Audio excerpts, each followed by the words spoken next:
There's a boat out on the horizon,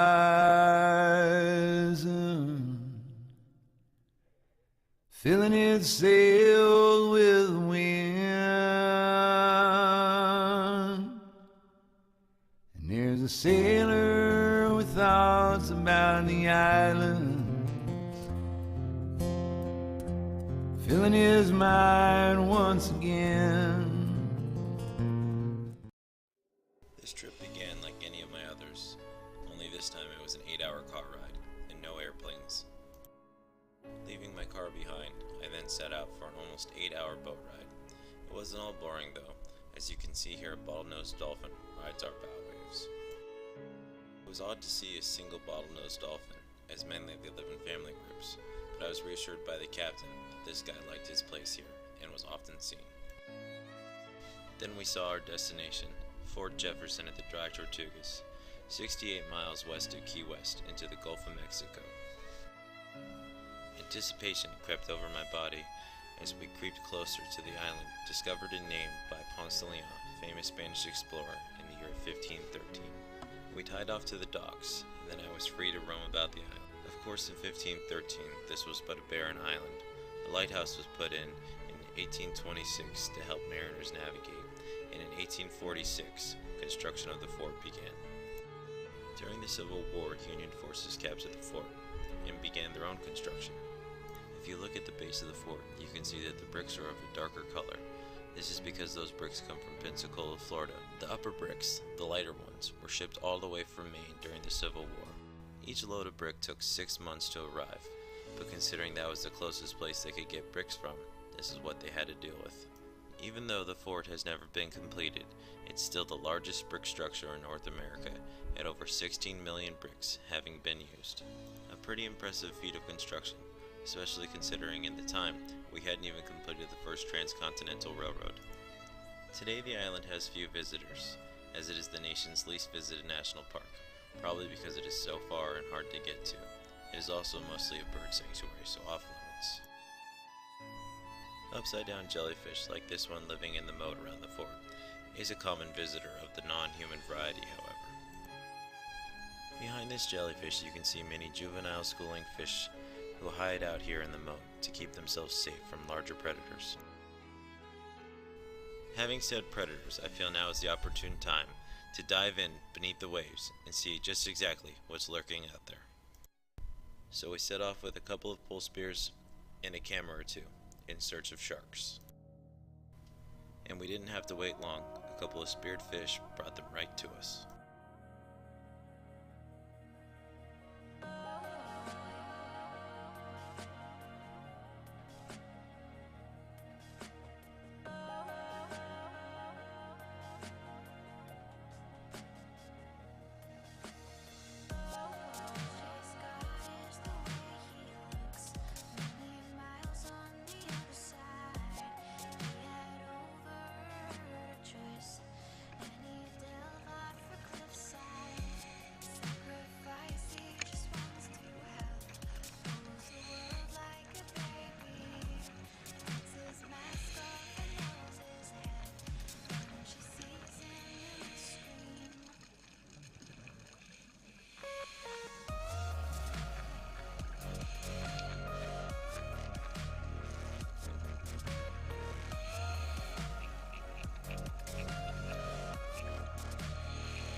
People always ask me two things when they find out that I work underwater for a living.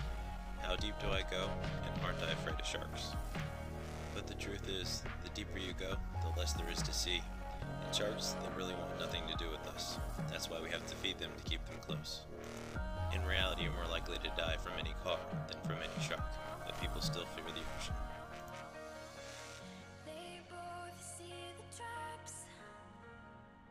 No fool, oh, they want to go back.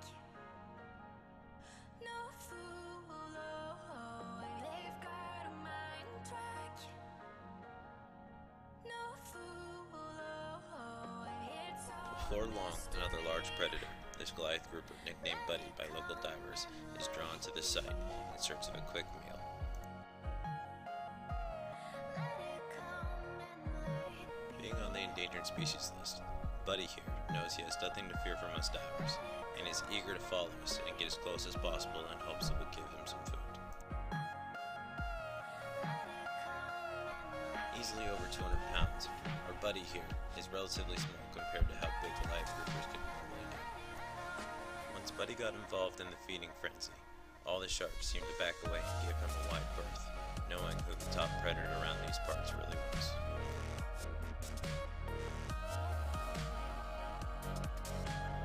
I am 6 foot and almost 270 pounds, and next to this fish, I certainly understood why they're named Goliath.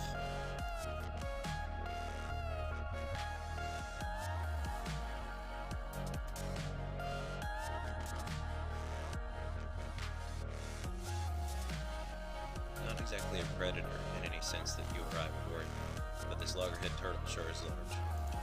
Unfortunately, I accidentally startled this female, as I hadn't realized she was sleeping on the ocean floor.